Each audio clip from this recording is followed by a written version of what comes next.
right, Forex market, second analysis for the day, ladies and gentlemen. Euro versus the pound. Even though we've been here just a couple of days ago, I felt it was my obligation to come back and show you what happened here yesterday. Pretty remarkable move, where we definitely didn't expect that, because price started the day on the upside. As you can see here, take a look at that spike just yesterday. That was the beginning of the day. So we actually believed at that point that price was going to give us that technical correction, and we were a little bit concerned over it. The day before was a positive day, so we felt we might see here a bit of a tipping point, and what we did was we just kept taking profit off that position. We just just kept reducing the exposure.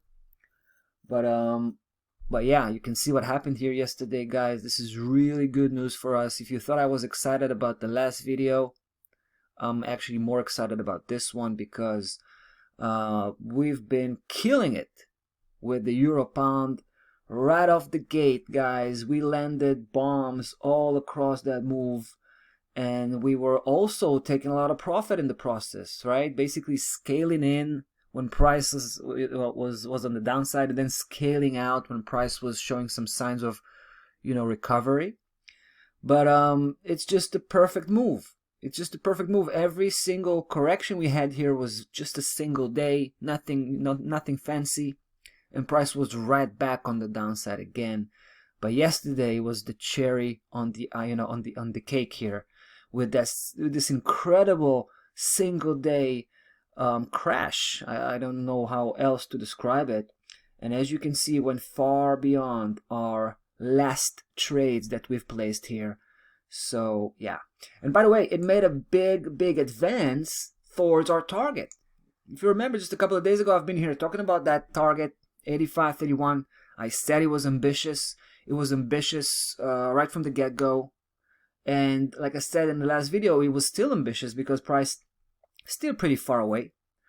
But yesterday was a big move, a big step in the right direction. So now we're closing in on the target, and yeah, that's pretty much it. In fact, we're back to re-increasing the position, right? So right after this video, we're gonna throw in a third trade, basically after reducing the exposure gradually. Hopefully we'll now go back to increase the position gradually, as long as price remains on the downside here. As long as we have these negative days, we're going to keep piling up these trades, and we're going to try to push this position as big as we can. I want to give you another outlook here from the weekly perspective. This is a complete nosedive, ladies and gentlemen. And you remember, we've talked about when price was still, was still spiking 90.40. I mean, that's how everything started, right? Because we noticed what an important role this level has been taken. At first, we saw the gap, right? The gap up. It gapped up. It kept its positioning above that level, spiking it from above, and then dropping back below, and then of course spiking it from below. Remember that? That was the most impressive part of it, and that's what got us in, in the first place.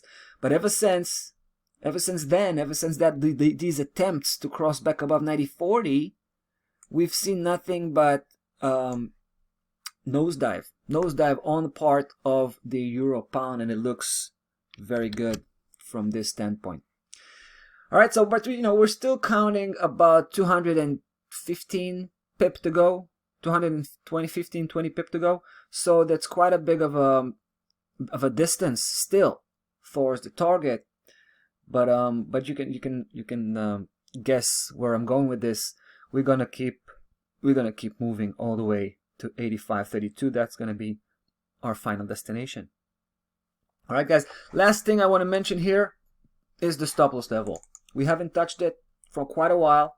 I think it's time to do something about the stop loss level. Right? It's definitely too far.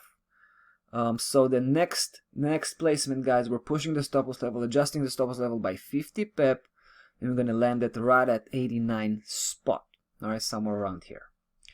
As you can see, still keeping a healthy distance from price action in case we're going to have here a violent type of technical correction. Alright guys, that's about that. Euro versus the British pound. And that's about that for the week. Enjoy your weekend, guys, and we'll be back on Monday. Cheers.